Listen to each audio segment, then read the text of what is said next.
आज हमारी डेयरी मुनाफे में चल रही है। पहली खुशखबरी दे रहा हूं, हमारी रोडवेज भी मुनाफे में चल रही है, उसमें हम पहली बार मुनाफा में हैं, क्योंकि हमारी चोरी बंद हो गई तो हमारे किसान को सस्ती बिजली मिलेगी। सरकार के दावों की खुली पोल, हजारों करोड़ों के कर्जे में डूबे हैं ये विभाग, कागजों पर मुनाफा पर जेब पर डाका। राजनीति में दावों के पुल बांधना पुरानी रिवाज है, लेकिन जब ये दावे आंकड़ों की कसौटी पर फेल होने लगे तो सवाल उठना लाजमी है।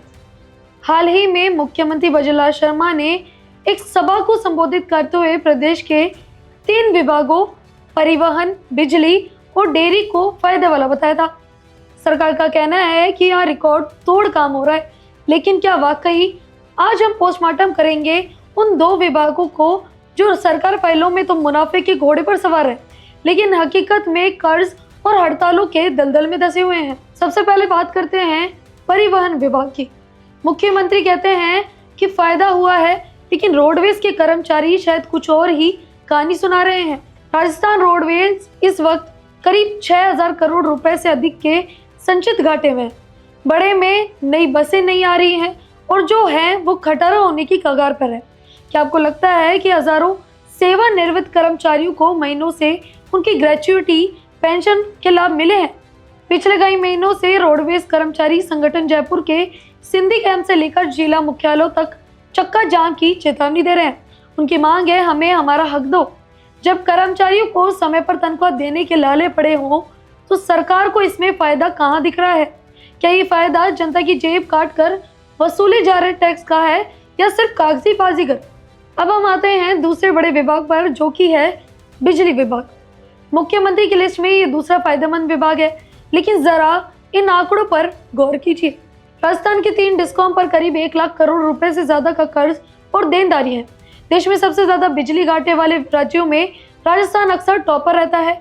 अगर विभाग फायदे में है तो बार बार फ्यूल सरचार्ज के नाम पर जनता के बिल क्यों बढ़ाए जा रहे हैं? घाटा कम करने के लिए सरकार बैंकों से लोन ले रही है और उस लोन का ब्याज चुकाने के लिए जनता की जेब ढीली की जा रही है। प्रदेश में बिजली चोरी अभी भी एक बड़ी चुनौती है। जब सप्लाई की गई बिजली का पैसा ही पूरा वापस नहीं आ रहा तो मुनाफे की बात गले नहीं उतरती। परिवहन और बिजली की तुलना में डेयरी की स्थिति थोड़ी बेहतर जरूर है, क्योंकि यहाँ सीधा कैश फ्लो है, लेकिन यहाँ भी पशुपालकों को मिलने वाले बोनस और दूध के खरीद दामों को लेकर अक्सर खींचतान मची रहती है। अगर डेयरी का फायदा हो भी रहा हो तो क्या उसका लाभ अंतिम छोर पर बैठे किसान तक पहुंच रहा है?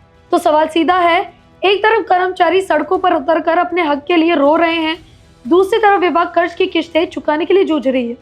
ऐसे में मुख्यमंत्री का इन्हें सबसे ज्यादा फायदे वाला बताना क्या महज एक चुनावी जुमला है या प्रशासन में उन्हें हकीकत से दूर रखा जा रहा है? जनता देख रही है कि उसकी रोडवेज बसें कब समय पर आएंगी और बिजली के बिलों में लगी आग कब ठंडी होगी।